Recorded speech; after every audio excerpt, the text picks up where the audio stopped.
सर्वम भवति चाक्षयम। माघी अमावस्या को जो कुछ जप करो, तप करो, दान करो, पुण्य करो, जो कुछ करो, सर्वम भवति चाक्षयम, सब कुछ अक्षय हो जाता है।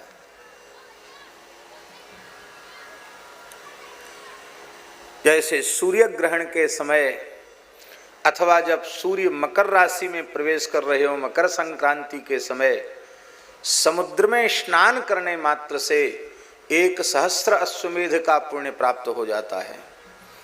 ऐसे ही आज की तिथि पर भी वही पुण्य प्राप्त होता है। आप लोग कहेंगे कि हमें पुण्य की आवश्यकता क्या पड़ गई? हमारे यहाँ शास्त्रों में लिखा है, स्वल्प पुण्यवताम राजन विश्वासो नैव जायते। भगवान में, गुरु में, मंत्र में, देवता में, शास्त्रों में जिनके पुण्यों की कमी हो जाती है उनको विश्वास नहीं होता है। पुण्य जितने बढ़ते चले जाएंगे विश्वास उतना ही दृढ़ होता चला जाएगा, और विश्वास जितना दृढ़ होगा श्रद्धा उतनी ही बलवती होगी, अथवा श्रद्धा जितनी बलवती होगी विश्वास उतना ही दृढ़ होगा। इसलिए श्रद्धा विश्वास को तुलसीदास जी ने शिव पार्वती का स्वरूप माना है। भवानी शंकरो वंदे श्रद्धा विश्वास रूपिणौ, याभ्याम बिना न पश्यन्ति सिद्धा स्वांतस्थमीश्वरम। एक बड़ी अच्छी बात सेठ श्री जयदयाल गोयनका जी के एक पत्र में सुनने को मिली। उन्होंने कहा श्रद्धा से लाभ क्या है? सेठ जी की बात, क्या लाभ है श्रद्धा से? तो वे श्री भाई श्री हनुमान प्रसाद पोद्दार जी को पत्र लिख रहे हैं। तो श्रद्धा के बारे में उन्होंने बड़ी अच्छी बात कही। क्या इतनी प्यारी बात लगी, कई बातें इतनी अच्छी लगती हैं कि क्या कहना। उन्होंने कहा श्रद्धा का सबसे बड़ा शुभ परिणाम साधक को जो मिलता है वो यह मिलता है कि श्रद्धावान की दोष दृष्टि नहीं रहती।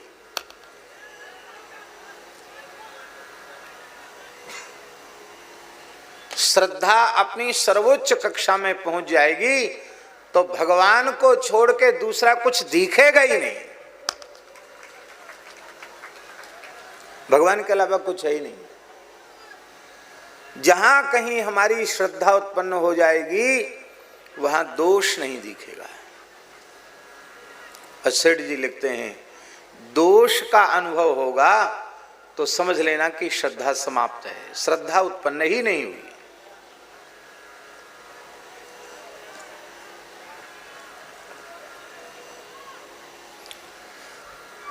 देखो, हम उदाहरण दे रहे हैं। प्रहलाद जी का पौत्र है बलि। भगवान के परम भक्त हैं प्रहलाद जी, और प्रहलाद जी का पोता है बलि। तो भगवान में इतनी श्रद्धा है उसकी, इतनी श्रद्धा है उसकी भगवान में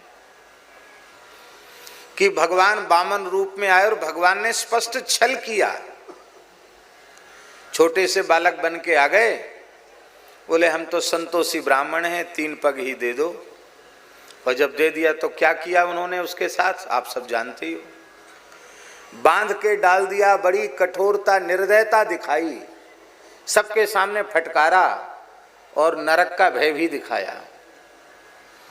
ऐसा व्यवहार किसी के भी साथ आप करें, आपका खास बेटा ही क्यों ना हो, मुंह नहीं देखेगा। और आजकल के बेटा तो पता नहीं क्या कर दें।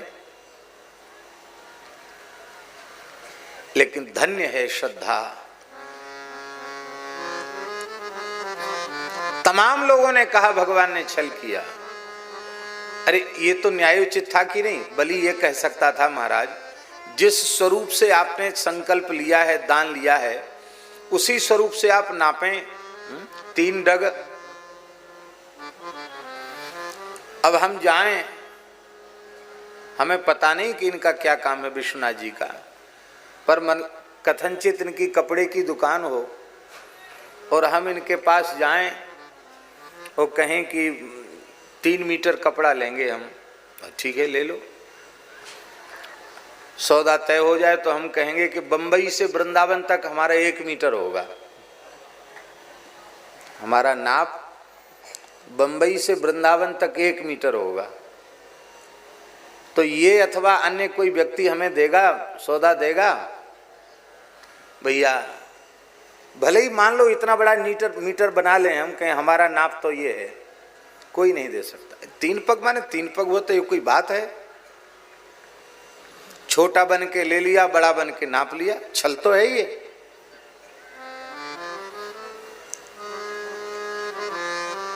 पर भगवान ने छल किया, भगवान ने दुर्व्यवहार किया, कठोर व्यवहार किया, लेकिन एक बार भी बलि के मन में यह नहीं आया कि प्रभु मेरे साथ छल कर रहे हैं, मेरे साथ अन्याय कर रहे हैं। बलि निरंतर भगवान की कृपा का अनुभव करते हुए एकदम भाव में डूब गया।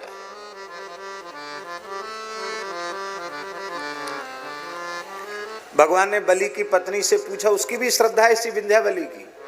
बोले देवी तुम अर्धांगिनी हो, तुम अपना मत दो, तुम्हारे पति की ये हालत है, कुछ कहना चाहते हो तो कहो, क्योंकि दान में तुम्हारी सहमति जरूरी है। विंध्यावली बोली भगवान आप तो करुणा सागर दया सागर हैं, आप जीवों के दोष देखते ही कहाँ हैं। आप मेरे पतिदेव ने आपके प्रति बहुत बड़ा अपराध किया है। पहले तो इनके मन में ब्राह्मण मानकर देने की श्रद्धा थी, और जब गुरुजी ने ज्ञान करा दिया था कि एष वैरोचने साक्षात भगवान विष्णुरव्ययः कश्यपा ददतिर्जातो देवानाम कार्य साधकः, ये साक्षात भगवान विष्णु हैं।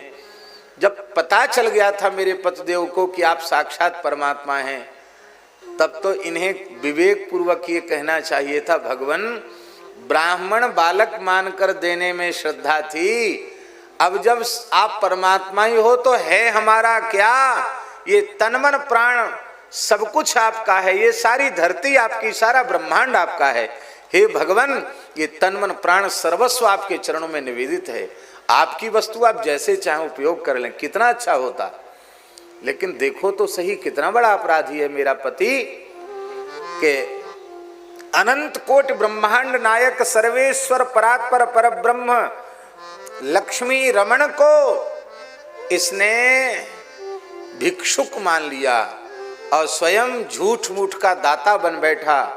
तुभ्यमहम संप्रददे, भगवान को देगा ये? आप बिल्कुल ठीक कर रहे हैं मेरे पतिदेव के साथ, ऐसा ही होना चाहिए, क्योंकि जिस अपराध का दंड यहां मिल जाता है उसका फिर नरक में नहीं भोगना पड़ता। बलि का मन भी खुश हो गया, पत्नी ने मेरे मन की बात कही, ठीक कह रही है, ठीक है मेरी गलती है।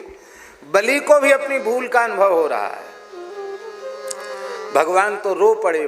भगवान ने कहा बस विंध्यावली ज्यादा मत बोलो, तुम दोनों ने हमको बिना मोल के खरीद लिया है, हम तो बिक गए हैं तुम्हारे हाथों।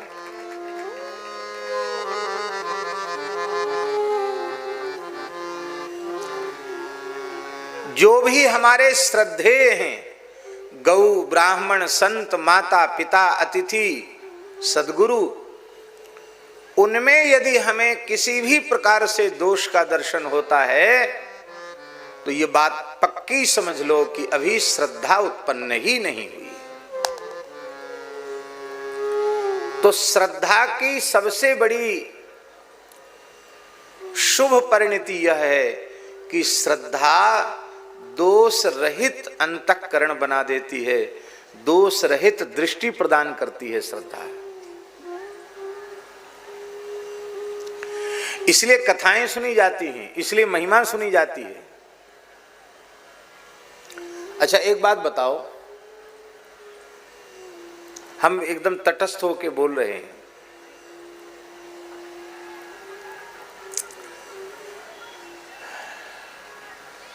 कैकेयी ने वरदान मांग लिया और राम जी का वनवास हो गया।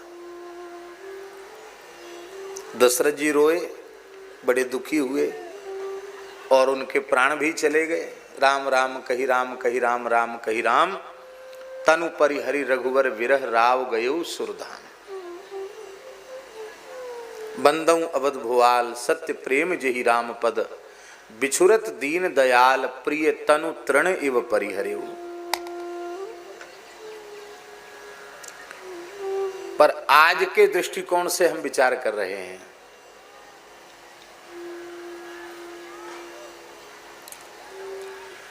क्या राम जी के साथ न्याय हुआ?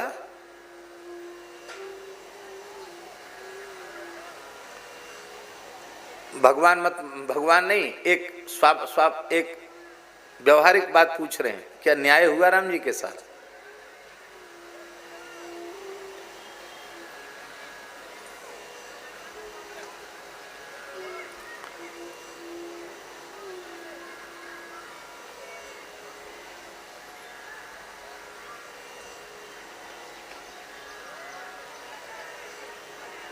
हम कोई टीका टिप्पणी नहीं कर रहे हैं, लेकिन एक बात कह रहे हैं, दशरथ जी को कहना चाहिए था कैकेयी से कि तुम मरो चाहे जियो, बिना किसी अपराध के राम को हम वनवास नहीं दे सकते, और कुछ भी मांग लो नहीं मिलेगा, सब मिलेगा, ये नहीं दिया जा सकता है, नहीं देंगे। तुम अकेली हमारी महारानी थोड़ी हो, कौशल्या मेरी महारानी नहीं है, सुमित्रा नहीं है, ये प्रजा हमारी नहीं है।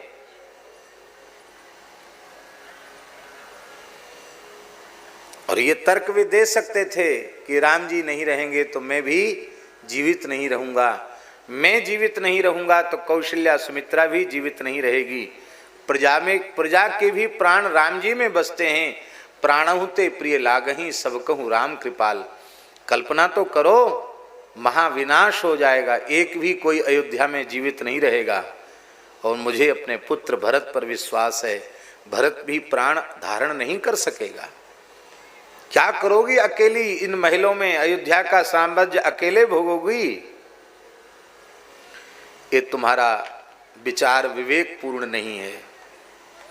अथवा ये कहते कि नहीं हम देंगे तुमको, लेकिन पहले हम भरत जी को बुलाते हैं, शत्रुघ्न को बुलाते हैं, वशिष्ठ जी को बुलाते हैं, ऐसे थोड़ी। अरे मैं राजा हूं तो क्या मुझे इतनी स्वतंत्रता है कि गुरु जी से पूछे बिना मैं निर्णय ले लूं? सामान्य विषय पर निर्णय लिया जा सकता है, इतना महत्वपूर्ण विषय सारी प्रजा को, सारे राजाओं को बुला करके मैंने घोषणा की है राम जी के युग को युवराज बनाने की। और तुम्हारी बात को सत्य करने के लिए इतने लोगों के सामने झूठा प्रमाणित हो जाऊं? ऐसा क्यों नहीं किया? राम जी नहीं चाहते थे, सही बात तो ये, राम जी नहीं चाहते थे ऐसा हो। राम जी जो चाहते थे सो ही हुआ, क्योंकि अवतार का प्रयोजन कैसे पूर्ण होता। पर सच्ची बात यह है, वाल्मीकि रामायण में लिखा है, हम अपने मन से नहीं बोल रहे हैं, वाल्मीकि रामायण में लिखा है, लक्ष्मण जी ने सच्ची बात को कहा। लक्ष्मण जी ने कहा पिताजी स्त्रीण हैं, स्त्री में आसक्त हैं, स्त्री में आसक्त पुरुष का धर्म विवेक सब नष्ट हो जाता है। और इस बात के लिए राम जी ने लक्ष्मण जी को अनुशासित किया है। पिताजी के संबंध में ऐसा सोचना भी अपराध है। तो हम ये बात निवेदन कर रहे हैं कि राम जी के मन में पिता के प्रति दोष दृष्टि नहीं है, ना ही अपनी विमाता कैकेयी के प्रति दोष दृष्टि है। क्यों? पिता माता में जैसी श्रद्धा होनी चाहिए वैसी श्रद्धा राम जी में है, इसलिए न उन्हें पिताजी का दोष दिखाई पड़ता है, न उन्हें कैकेयी का दोष दिखाई पड़ता है। हमारे भीतर श्रद्धा उत्पन्न हो जाए तो हमें दोष अपना ही दिखेगा, दूसरे का दोष दिखेगा ही नहीं।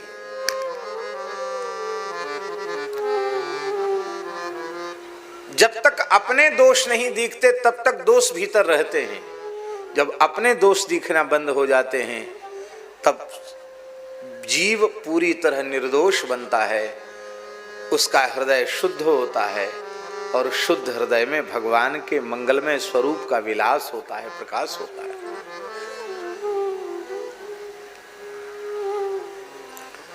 श्रद्धा हमें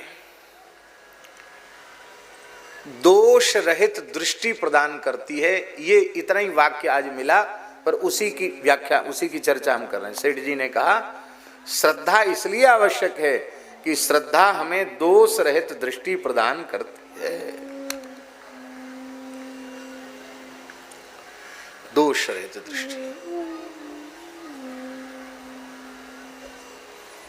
बलि को भगवान में दोष नहीं दिखा। इसलिए हमारे जीवन में श्रद्धा जरूरी है, विश्वास जरूरी है। श्रद्धा कहते किसको है? वेद गुरु वाक्येषु विश्वास श्रद्धा। वेद में और गुरु वचनों में विश्वास, इसको श्रद्धा हमारे यहां शास्त्रों में कहा गया। अब बहुत ध्यान से सुने, केवल वेद वाक्येषु विश्वास श्रद्धा नहीं कहा, केवल गुरु वाक्येषु विश्वास श्रद्धा नहीं कहा, अपितु वेद गुरु वाक्येषु विश्वास श्रद्धा का। ये क्यों कहा? हमारा मलिन